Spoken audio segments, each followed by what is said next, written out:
시편 94번째 시간입니다. 오늘 말씀은 시편 87편 1절부터 7절 말씀입니다. 1절부터 3절 말씀을 합독하고 시편 87편 전체를 보도록 하겠습니다. 그러면 시편 87편 1절부터 3절 말씀을 한 목소리로 합독하도록 하겠습니다.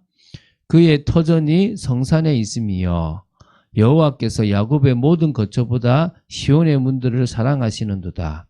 하나님의 성이여 너를 가리켜 영광스럽다 말하는도다. 아멘. 매일 하나님의 사랑을 받은 사람으로서 하나님이 주신 그 구원의 은혜와 영원한 언약, 소망을 그 영원한 언약을 소망하는 그런 인생이 되어지게 되길 바랍니다. 그게 오늘 이 시편을 보는 핵심입니다. 뭘 달라, 응답받기 원한다, 내 원한을 풀어달라 이런 게 아니라 그런 거 없어도 우리는 뭐죠? 매일 구원을 주신 그 하나님을 생각하며 주 예수 그리스도의 그 은혜를 생각하면서 그냥 기쁘고 또 그분이 이루실 완전한 구원에 대한 소망이 있다. 여러분은 복된 인생입니다. 그런 인생들이 되어지시게 되길 바랍니다. 자, 시편 87편을 보도록 하겠습니다. 자, 시편 87편은요, 하나님의 특별한 사랑의 대상으로서, 또 그리고 하나님의 왕도로서의 시온에 대하여 찬양하는 그런 시입니다. 그러니까 시편에 수록된 8편의 시온시 가운데 하나라고 보시면 됩니다.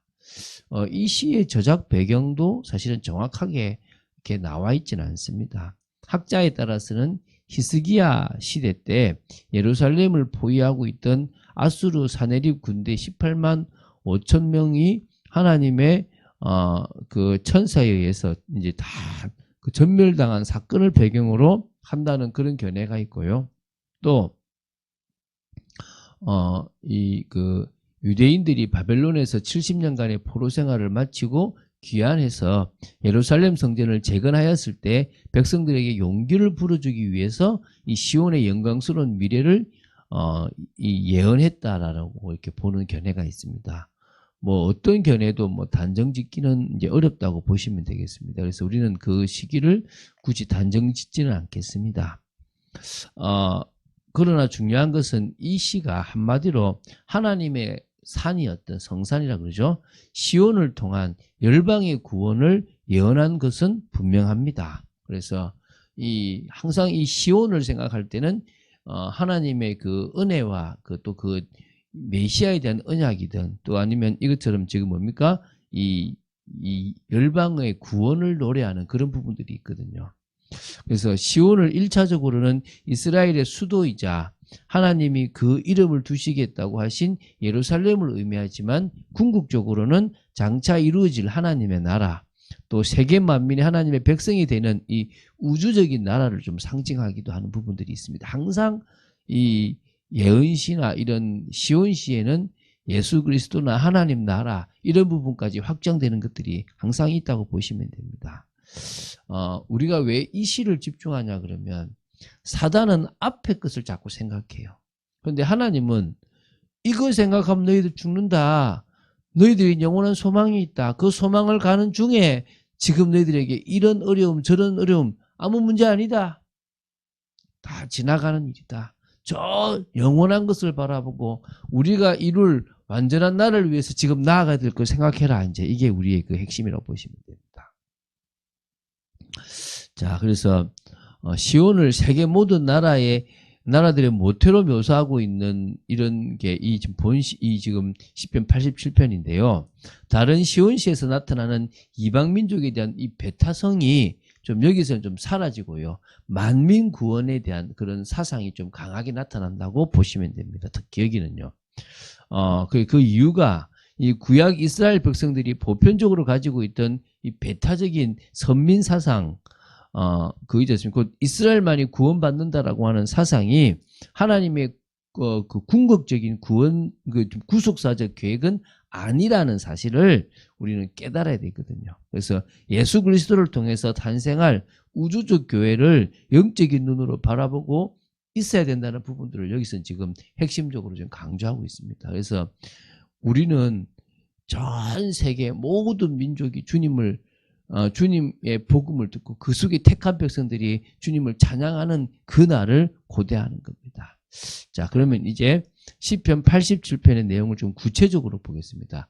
크게 두 부분으로 나눠집니다. 첫 번째가 1절부터 3절입니다. 이 전반부죠. 하나님의 도성으로서의 시온의 영광스러운 지위를 찬양하는 그런 내용입니다. 자, 1절부터 하나씩 보면요. 그의 터전이 성산에 있음이요. 이렇게 나옵니다. 무슨 말입니까? 이 터전이라는 단어를 원문으로 보면요. 그의 기초라는 그런 뜻입니다. 그러니까 하나님께서 기초한 성읍이라는 그런 의미가 있겠죠. 그래서 하나님의 임재의 상징적 처소인 성전을 염두에 둔 표현이라고 보면 됩니다. 그래서 성전이 있다는 겁니다. 하나님을 만날 장소가 있다는 것입니다. 그 산이 바로 성산이고 시온산입니다. 해발 700m가 돼 있는 보잘것없어 보이는 그 산이지만 그 산이 중요한 것이 아니라 하나님을 만날 수 있는 성전을 거기다가 두셨다는 것입니다. 저 아브라함 때 모리아산, 이삭을 바쳤던 그 산이 바로 계속 이어지는 그 산이지 않습니까? 자, 2절입니다. 여호와께서 야곱의 모든 거처보다 시온의 문들을 사랑하시는도다. 자, 하나님께서요 이스라엘 땅 가운데서 시온 곧 예루살렘을 특별히 더 사랑하셨다 이런 표현입니다. 예루살렘만 사랑하신 건 아니겠죠. 이스라엘의 다른 곳도 하나님은 사랑하신다고 보시면 됩니다. 그러나 특별히 하나님을 만날 수 있도록 지정하신 그곳, 하나님의 임재가 있는 그곳, 앞으로 각자의 마음속에 성령이 임함으로 하나님의 임재가 임하는 그것을 하나의 예표로 보여주시고 친히 어렵지만은 제사장을 세우시고 또 뭡니까 이 성전을 통해서 하나님 만나도록 만드셨던 그 장소가 있는 그곳을 특별히 더 사랑하셔서 하나님이 귀하게 여기셨다 이런 부분으로 보시면 됩니다. 그래서 이게 지금 정말 하나님의 영광 그 특별한 장소라고 보시면 됩니다. 3절에는요 하나님의 성이여 너를 가리켜 영광스럽다 말하는도다. 자, 여기서요 이 너를 가리켜 영광스럽다 말하는도다 이게 시인이나 선지자들이 했던 말이라면 장차 예루살렘이 영광스럽게 될 것을 예언한 것이라고 보면 될 것이고요. 후대의 사람들이 말하기를 네가 영광스럽다 예루살렘을 보고 만민이 그 영광을 노래할 것을 예언한 거라면 이렇게 그렇게 볼 수 있거든요. 예를 들면 사실은 성도들 중에서 예루살렘을 가고 싶지 않은 사람이 있겠습니까? 저도 가보고 감격이 되더라고요. 그런 의미에서는 이 부분이 후대에 대한 부분일 수도 있겠고 또 그 후대를 생각하면서 시인이나 선지자가 너를 가리켜 영광스럽다 이렇게 말할 수도 있겠죠. 중요한 것은 누가 말했냐가 아닙니다. 이 예언이 그대로 성취된다는 거예요. 성취되었다는 거죠. 예수 그리스도께서 예루살렘에서 구속사역을 완성하셨기 때문에 그 이후로 진짜 온 세계의 사람들은요 이 예루살렘이라는 곳에 관심을 집중하게 되어 있고 또 진짜 영광스러운 곳이 되어져 버렸습니다. 물론 그것이 사실은 우리에게 임하는 성전을 의미하는 부분도 있었는데 그러나 지리적으로 그 예루살렘도 중요한 곳이 되어져 버린 거죠. 자, 이제 다음으로 두 번째입니다. 4절부터 7절입니다. 하나님의 도성 시온을 중심으로 하여 범세계적인 구원의 역사가 일어나게 될 것을 예언하고 있습니다. 4절 5절을 먼저 볼게요. 나는 라합과 바벨론이 나를 아는 자 중에 있다 말하리라. 보라 블레셋과 두로와 구스여 이것들도 거기서 났다 하리로다. 시온에 대하여 말하기를 이 사람 저 사람이 거기서 났다고 말하리니 지존자가 친히 시온을 세우리라 하는도다. 좀 그 예루살렘에서 다 났다라고 서로 이 예루살렘이 중요하다 이 말이죠. 거기가 우리 곳이야 라고 말한다 이제 이런 의미지 않습니까? 하나님께서 시온을 택하여 존귀하게 하신 이유가 무엇인지 좀 시사해 주는 부분이거든요. 그러니까 여러 나라들이 특히 5나라가 언급되는데 이방 나라들은 이스라엘 주변 나라들이면서요 이스라엘 괴롭혔던 그런 나라들입니다. 근데 하나님은 이들 나라들이 시온에서 났다고 지금 말하게 될 것이라고 하는 겁니다. 왜? 이스라엘과 원수되었던 나라들이 이스라엘과 형제 나라가 될 것이라는 그런 의미가 있고 그것을 통해서 자기들이 은혜를 받았다 이제 이런 의미가 있지 않습니까? 그렇죠? 결국은 시온의 독특한 지위가 있고 그 영광의 근거가 되는 부분들이 여기 나온다는 거예요. 그래서 하나님은 시온을 만민으로 하여금 당신의 백성으로 거듭나게 하는 모태로 삼았다는 거예요. 여기서부터 복음의 씨앗이 증거돼서 전 세계로 갔다. 이제 그런 의미가 있다는 거죠. 이제 6절입니다. 여호와께서 민족들을 등록하실 때에는 그 수를 세시며 이 사람이 거기서 났다 하시리로다. 자, 민족들이 여호와께서 민족들을 등록하신다. 이 말은 하나님께서 구원받은 자들을 생명책에 기록하신다. 그런 의미도 볼 수 있습니다. 그래서 하나님은 시온을 통하여 당신의 백성으로 거듭난 자들을 하나님 나라의 생명책에 등록하신다라고 보시면 돼요. 하나님 나라의 시민으로 등재된다. 이름이 올라간다 이 말이죠. 이게 얼마나 영광입니까?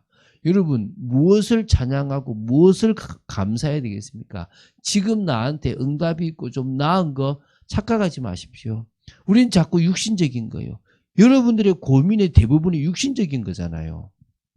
알고 보면 아무 의미 없는 거예요. 좀 더 나은 내 인생, 내 가정, 내 삶, 내 미래. 그래, 맞아요. 낫겠죠. 근데 그게 영원한 세계하고 비교될 수 있겠냐 말입니다. 우리는 영원한 세계, 내 이름이 생명책에 기록되고 내가 영원한 세계 천국에서 살 것에 대한 소망이 여러분들이 있게 되길 바랍니다. 전 세계에 당신이 택하신 자들이 다 민족, 인종, 국가 차별받지 않고 하나님 나라의 시민으로 들어올 수 있는 겁니다. 이방인이고 하나님의 은혜와 상관없었던 저희들이 지금 하나님의 자녀가 되고 하나님의 백성이라고 불리지고 있지 않습니까? 자, 노래하는 자와 뛰어노는 자들이 말하기를 나의 모든 근원이 내게 있다 하라. 있다 하리로다. 하나님의 나라 시민으로 등록된 자들이 노래하게 되겠고 뛰어놀게 되겠죠. 그러면서 말합니다. 구원받은 자들이 이런 은혜를 바로 이제 뭡니까? 받았다는 건데 누구 때문에요? 바로 너 때문에 시온 때문에 이 모든 은혜를 받았다라고 이야기한다는 거예요. 다시 말하면 너무 감사하다. 너 이스라엘 때문에 이 복음을 내가 받아서 외인이고 자격 없던 내가 그런 은혜를 받았다. 이제 이런 표현들이 나올 거라는 거예요. 그 정도로 중요한 곳이 시온이고 그 정도로 중요한 것이 이스라엘이라는 거예요. 한때 기독교가 잘못 착각해가지고 이스라엘을요, 저 원수나라로 생각해가지고 유럽에서 막 핍박을 했어요.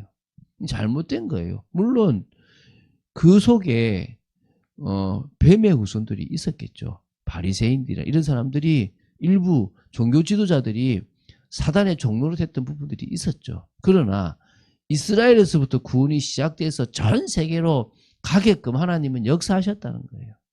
그게 중요한 사실이고 팩트라는 거예요. 오늘 우리는 그런 의미에서 참 하나님께서 하셨던 그 일이 신묘막측하다라고 이야기할 수 있는 거예요. 여러분, 내 삶과 관계없는 지금 내 어려운 것과 관계없는 이야기라고 이게 안 중요한 게 아니라 이게 가장 중요하면 내 삶에 지금 일어나는 작은 일들은 별로 안 중요한 거예요. 넘어갈 수 있는 일이라고 보시면 되는 거예요.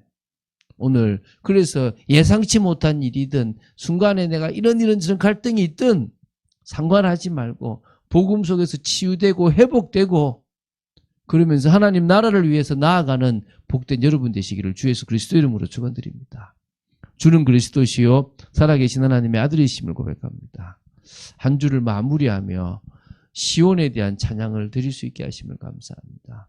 이 땅에 응답받을 것들이 아니라 영원한 것에 대한 진정한 소망과 감사가 있는 저희들 되도록 지켜주시옵소서. 주 예수 그리스도 이름으로 기도드립니다. 아멘.